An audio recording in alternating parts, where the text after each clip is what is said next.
kardiovaskular, dari topik kita adalah mengenai jantung.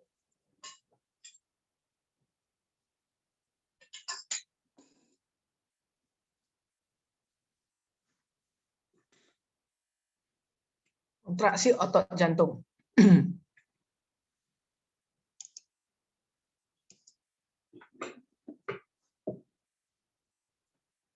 Oke, kita lihat kembali otot jantung itu bagaimana dulu. Otot adalah jaringan tunggal terbesar.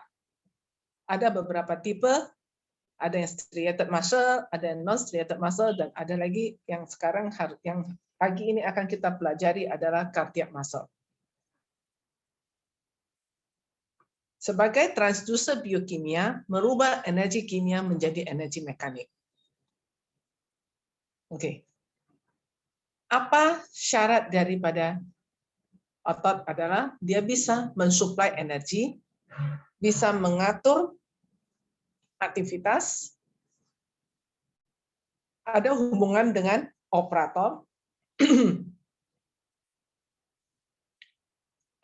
dapat kembali ke keadaan semula. Jadi kalian bisa bayangkan otot kontraksi, kamu angkat ekstensi, kamu balikkan dia distensi. Jadi bisa kembali ke keadaan semula. Itu syarat daripada otot. Ada supply energi, ada cara pengaturan aktivitas, ada hubungan dengan operator, dan dapat kembali ke keadaan semula. Oke, secara mikroskopis kita bisa lihat striated muscle terdiri dari sel serabut otot berinti banyak, dikelilingi membran plasma yang kita sebut sebagai sarkolema. Sarkoplasma itu kaya akan kreatin fosfat, glikogen, ATP, dan enzim glikolisis. Juga terdapat miofibril yang tersusun paralel dalam sarkoplasma. Nanti kita lihat gambarnya. Miofibril dengan mikroskop elektron ada pita A gelap dan ada pita I terang. Ada zona H, beginilah. Kita ke gambar dulu. Oke, nah ini dia. Ini extended, ini adalah gambar daripada otot secara mikroskopis. Ini extended, ini contracted. Ini yang di tengah ini namanya thin filament. Yang di luar itu namanya thick filament. Thin filament ukurannya adalah 6 nanometer dan thick filament adalah 16 nanometer. Oke, nah ini adalah A-band. Oke, di luar ini adalah I-band. Oke, nah ini A-band, ini I-band, H-band adalah yang di tengah. Secara keseluruhan ini adalah 2300 nanometer. Ini garis yang memisah ini, tengah ini namanya jet line. Oke, nah ini adalah aktin filamen. Ini adalah alfa aktinin. Ini adalah miosin. Lihat ya, miosin lebih tebal, aktin lebih tipis. Nah, ini adalah alfa aktinin. Ini namanya cross section. Kita kembali ke keterangan.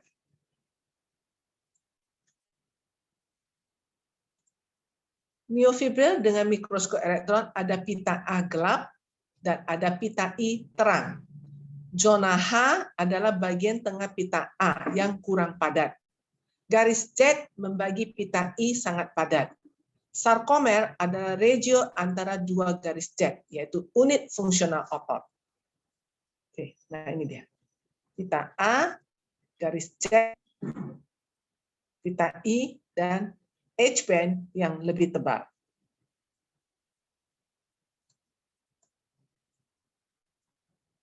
Oke, pita A gelap, pita I terang, zona H bagian tengah pita A kurang padat, garis Z membagi pita I sangat padat, sarkomer adalah regio antara dua garis Z.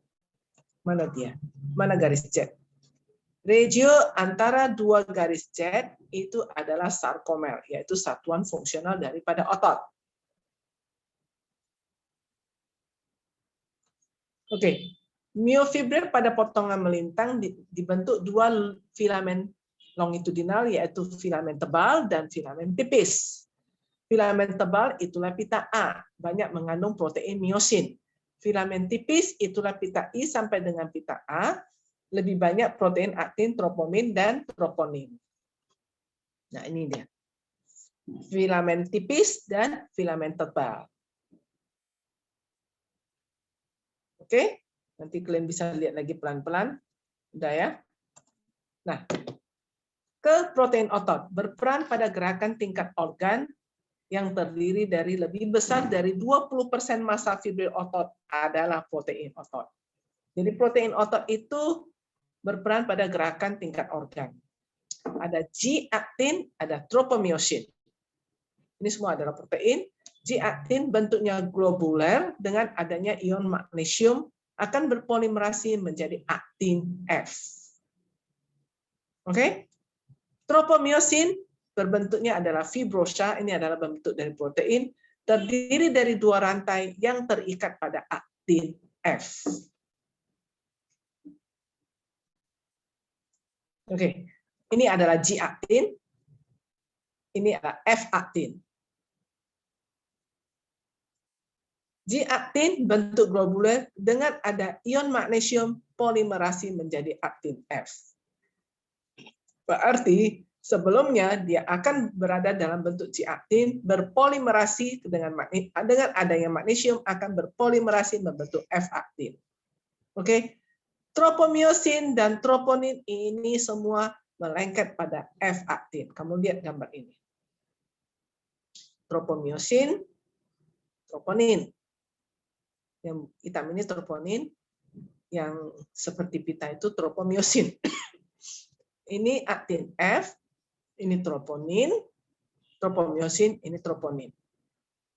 Oke, troponin ada 3, yaitu troponin I, troponin C, dan troponin T. Nanti kita lihat. Udah jelas ya ini gambarnya ya? Oke, troponin terdiri dari 3 polipeptida terpisah, yaitu troponin I, troponin C, dan troponin T. Myosin membentuk 55% protein otot. Molekul heksamer asimetrik, yaitu sepasang rantai berat H-chain dan 2 pasang rantai ringan L-chain. Mempunyai ekofibrosa yang terdiri dari 2 helix yang membelit masing-masing dengan kepala globuler. Oke.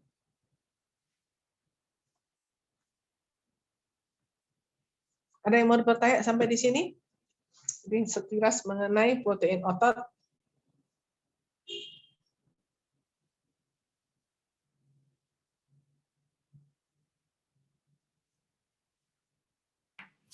Tidak ada, Dok.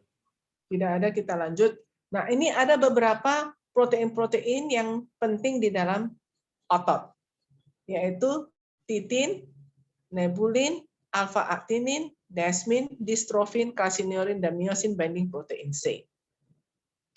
Nah, titin itu terletak di mana? Lokasinya reach from the Z line to the M line. Largest protein in the body, berperan di dalam proses relaksasi daripada otot. Nebulin dari Z line along lengths of actin filaments, ini meregulate assembly and length of actin filaments. Alpha-actinin anchors actin to Z line, stabilize actin filament. Masing-masing sudah mempunyai fungsinya sendiri. Desmin lies along actin filament attached to plasma membrane.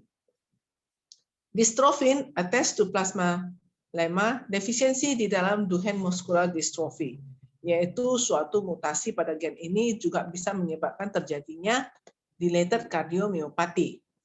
Calcineurin lokasinya ada di sitosol. Calmodulin, regulated protein, phosphate may play an important role in cardiac hypertrophy and in regulating amount of slow and fast twitch muscle. Myosin binding protein C lokasinya ada di transverse in sarcomere A bands. Kerjanya apa? Di dalam mengikat myosin dan titin. Play a role in maintaining the structural integrity of the sarcomere. Jadi sarcomere adalah satuan fungsi otot. Nah, ini adalah protein-protein yang penting di dalam otot. Masing-masing sudah mempunyai fungsinya sendiri. Oke, ada titin, ada nebulin, dan sebagainya. Sekarang kita lihat ke fungsi molekuler daripada otot. Siklus kontraksi otot adalah pengikatan dan pelepasan kepala miosin dengan filamen aktin. Jadi, siklus kontraksi otot ini adalah pengikatan dan pelepasan kepala miosin dengan filamen aktin. Kalau dia lepas ataupun dia berikatan. Relaksasi adalah kepala miosin menghidrolisa ATP menjadi ADP ditambah fosfat.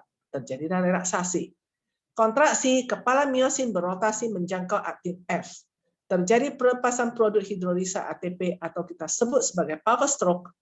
Ekor miosin menarik aktin ke arah sarkomen. Filamen aktin melewati filamen miosin, terjadi sliding filamen modul. Molekul ATP baru akan terikat pada kepala miosin, aktin F dilepas, terjadi relaksasi. Ini kita lihat nanti ada gambarnya.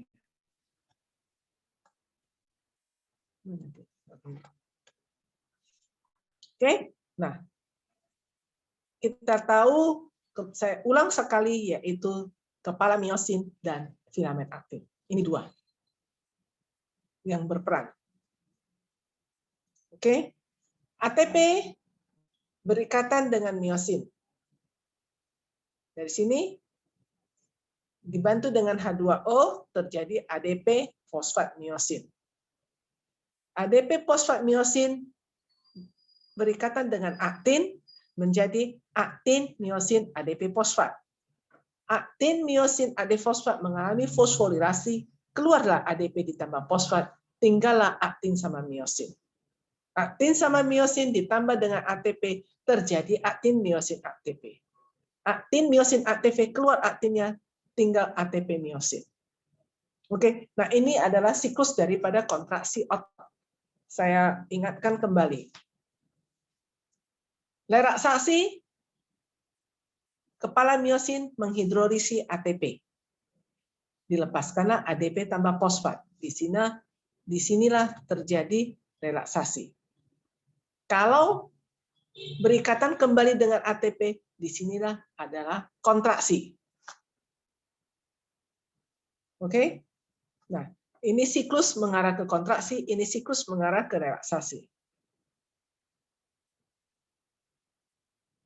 Ini kontraksi, relaksasi. Mengeluarkan aktin, terjadi ATP miosin.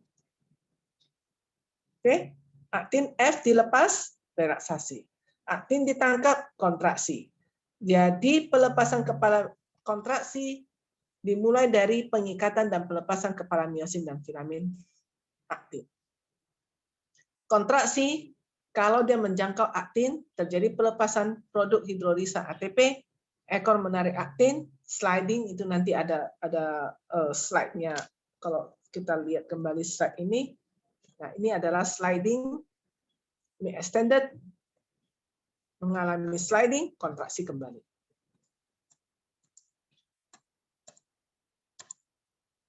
Oke, ini adalah siklus kontraksi otot. Lepas, hidrolisis, tangkap, kontraksi.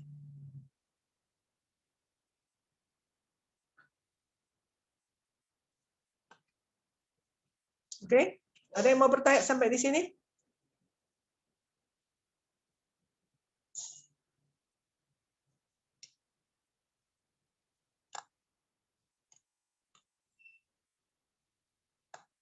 Ada? Kalau nggak ada, kita lanjut. Kontraksi pada otot bergaris, di mana terjadi eksitasi sarkomel, kalsium akan masuk ke sarkoplasma dengan karier kalsekestrin. Troponin C, 4 kalsium. Ikatan troponin-tropomiosin aktin F berubah. Terjadi active site aktin F terbuka, miosin mengikat aktin dan kontraksi. Diagram dari relationship among the sarcolemma, plasma membrane. Ini adalah sarcolemma. Oke, ini T-tubul. Ini adalah sarkomer. Oke, ini adalah cisterna. 2 sisterna. Okay, the T-tubule extend inward from the sarcolemma. Wave of depolarisasi yang diinisiasi oleh nerve impulse is transmitted from the sarcolemma down the tubule. Jadi ada transmisi ditransmitted dari sarcolemma dengan melalui tubul masuk ke sarkomer. Ini ada, kita lihat di sisterna, ini adalah kalsium. Ini adalah kalsium release channel. Di sini ada dihydropyridine reseptor. Kalsium keluar, masuk ke sarkomer. Ini sitosol ya. Nah ini juga sama. Ini ada kalsequestrin.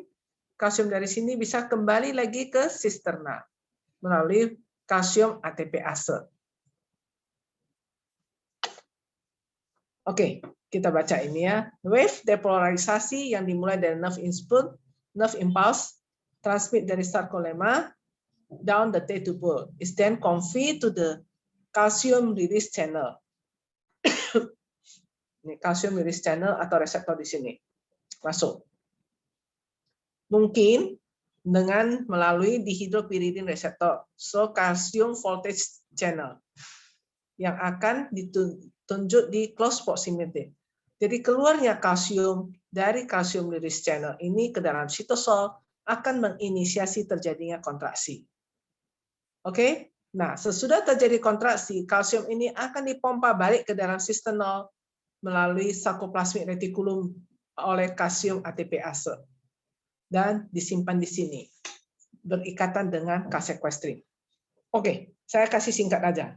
Ada impuls dari sarkolemma masuk ke dalam sitosol melalui T-tubule. Kemungkinan katanya melalui dihydropyridine reseptor yang ada di sini. Masuk dari kalsequestrin, kalsium yang berikatan dengan kalsequestrin akan dilepaskan keluar melalui kalsium channel. Sat keluar. Terjadilah kontraksi otot. Oke, sesudah itu kalsium yang ada di sini akan dipompa kembali melalui kalsium ATPase ke sisterna. Dan di sini akan di-storage berikatan dengan kalsequestrin. Itu saja. Sebagian berikatan dengan kalsequestrin, sebagian dalam keadaan terbuka, sebagian berada di dalam peredaran di sisterna.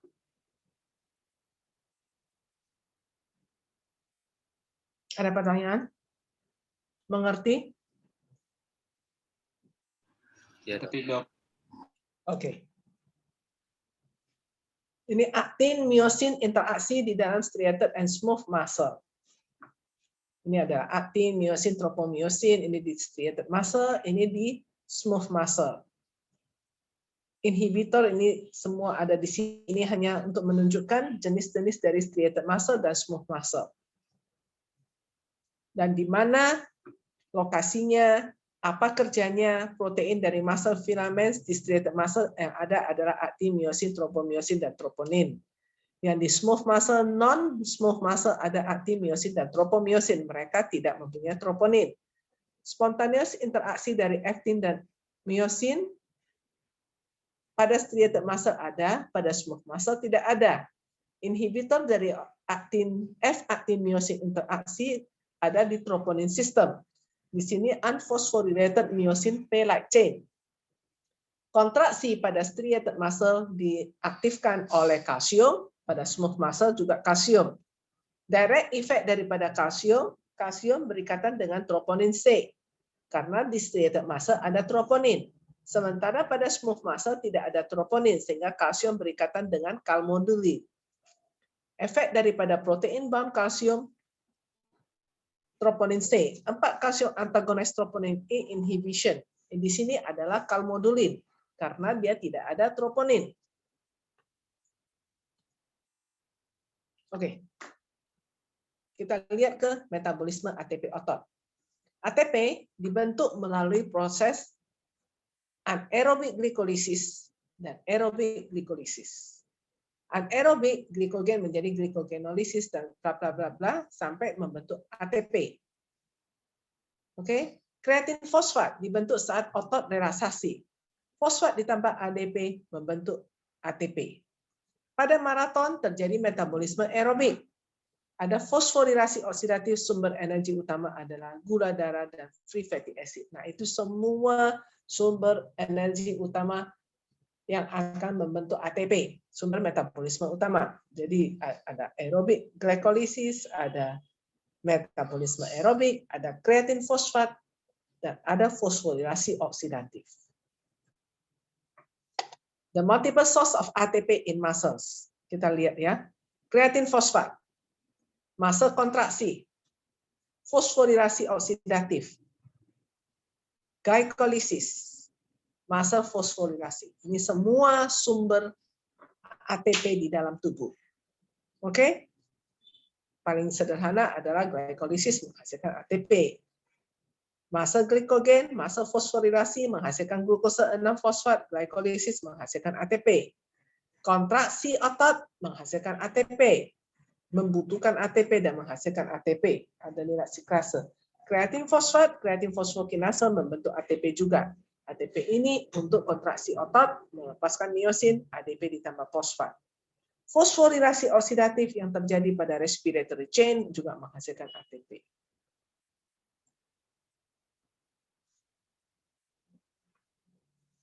Ini diagram menunjukkan endothelial cell dari nitric oxide from arginine in the reaction catalyzed by nitric oxide synthase. Kita lihat ya. Acetylcholine merangsang sel endotel untuk menghasilkan arginin. Arginin oleh NO sintase membentuk NO ditambah citrulline. Citrulline ini, NO ini masuk ke smooth muscle, menyebabkan relaksasi. Glycerol trinitrat masuk ke dalam smooth muscle, nitrat berubah menjadi nitrit, nitrit berubah menjadi NO. NO dibantu oleh guanil siklase dan GTP berubah menjadi siklik GMP. Siklik GMP ini akan merubah siklik GMP protein kinase untuk menghasilkan relaksasi. Sehingga pada kasus infak miokard akut, Anda akan memasukkan nitrit di bawah lidah, nitrit oxide, sedokan. Nah, tujuannya apa? Supaya yang kontraksi itu release, sehingga terjadi relaksasi, sehingga terjadi relief of symptoms. Tapi ingat, itu tidak mengobati secara tuntas. Itu hanya kalau terjadi MCI akut ada blok, vasokonstriksi hebat, kasih NO nitrik oxide, dia akan relaksasi. Relaksasi relief sementara. Tapi yang bloknya kan tetap blok, jadi harus diobati lebih lanjut lagi. Oke? Nah, inilah dia cara kerja daripada nitrik oxide. Oleh nitrik oxide sintase, ini dia. Oke? Di sini acetylcholine meningkatkan kalsium via inositol triphosphate generated by phosphoinositide pathway, resulting in activation daripada NO sintase. Jadi ini membutuhkan kalsium. Oke?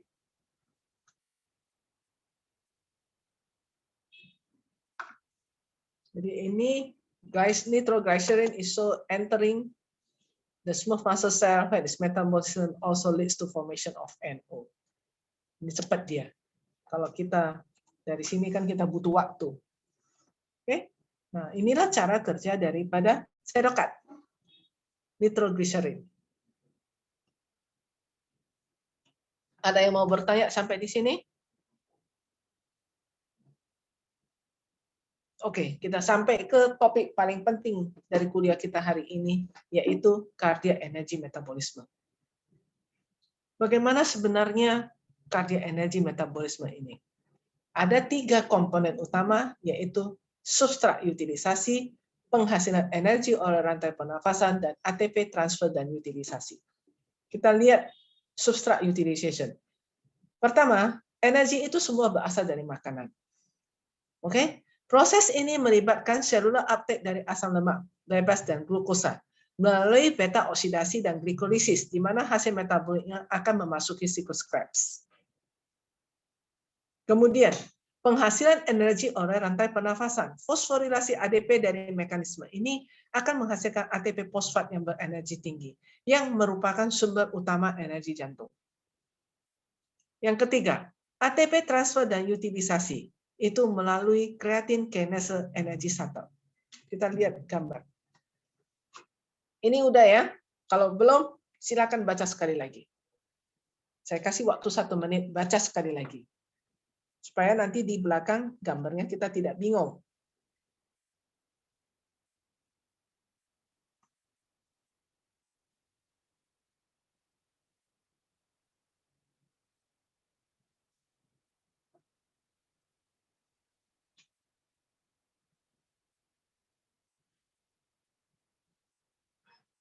Oke?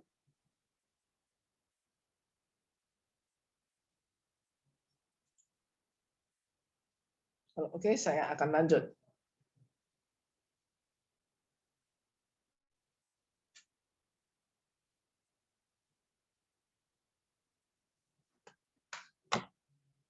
Nah, kita lihat fuel from fruit, substrate utilization. Jadi sumber energi utama dari makanan ini pada kotak yang paling bawah, glukos masuk oleh glukos transporter. Oke? Terjadilah glikolisis, dirubah menjadi pirufat, menjadi laktat. Oke? Pirufat akan memasuki mitochondria dalam bentuk acetyl-CoEnzyme. Acetyl-CoEnzyme ini memasuki siklus Krebs. Nah, siklus Krebs, respiratory chain terjadi di mitochondria. Ini semua adalah mitochondria. Oke? Nah, glukosa oleh fatty acid transporter bisa menjadi free fatty acid. Termasuk free fatty acid sendiri menjadi free fatty acid. Free fatty acid bisa menjadi triglyceride. Oke? Nah, free fatty acid melalui proses beta oksidasi membentuk acetyl-CoEnzyme A, masuk ke siklus Krebs. Siklus Krebs masuk ke respiratory chain. Ini adalah energi produksi dari oksidatif fosforilase. Saya kira dua ini paham ya? Sudah jelas. Dari mana ke mana, ini respiratory chain, fosforilasi oksidatif, saya tidak banyak cerita lagi. Sudah ada dari kuliah-kuliah kita yang dari dulu-dulu. Oke. Nah, yang ketiga ini adalah transport of energy and consumption by the engine, yaitu ATP transfer and utilization. Oke, nah kamu lihat ini ada yang namanya creatine transporter di sarkolema. Oke, nah di sini ADP ini akan masuk, ini antipod, ini masuk ke sini. Di sini ada yang namanya creatine kinase energy shuttle. Dari ADP menjadi ATP, ATP menjadi ADP, dan terjadi pekerjaan daripada kontraksi. Ini adalah creatine kinase energy shuttle, difasilitasi oleh creatine transporter. Ini salah satu yang berperan kalau terjadi gangguan sirkulasi di dalam jantung. Saya kasih lihat kembali. Ini ada ATP transfer and utilization oleh creatine kinase energy shuttle. Oke, lihat baik-baik. Ini NADH, H2O, ATP sintase, ATP dirubah menjadi ADP, mengeluarkan fosfat. Ini kemudian oleh ANT, ini transporternya memasuki creatine kinase energy shuttle. Creatine kinase energy shuttle membutuhkan creatine transporter. Oke, untuk memfasilitasi ini. Ini bolak-balik ini. Dari sini ini pakai, dari sini ini pakai. Ini dari mana? Ini dari sini. Sumber dari sini, pembentukan dari sini, pemakaian di sini. Nah, itu dia. Cardiac energy metabolism. Mudah-mudahan bisa mengerti. Oke, ini ada satu gambar cantik daripada troponin dan tropomiosin dan satuan energi otot daripada kita. Kita lihat lebih gampangnya, ini ada thin tubules, ini ada thick tubules yang seperti tadi. Ini sarkomer ya, semua ini disebut dengan sarkomer. Alpha aktinin, myotilin, T-cap and teratonin, ini filamin C. Ini adalah titin, ini adalah aktin, ini adalah miosin, dan ini adalah tropomodulin. Dan ini kita sebut sebagai tropomiosin. Oke? Nah, ini adalah filamin C. Ini seluruhnya, ini adalah yang kedua, ini kita sebut sebagai yang warna biru adalah kalpain 3. Semua ini kita sebut sebagai sarkomer. Nah, ini juga adalah sarkolema. Di dalam sarkolema banyak mengandung segala macam protein-protein. Ada kolagen 6, ada sarkoglikan kompleks, ada kalpain 3, ada distrofin, ada filamin C, ada trin 32, ada aktin, ada distroglikan kompleks, ada kalveolin 3, dan ada laminin 2. Dan ada disferin. Ini banyak. Ini gambar-gambar satuan kecil. Cukup cantik gambarnya. Selesai. Ada yang mau ditanyakan?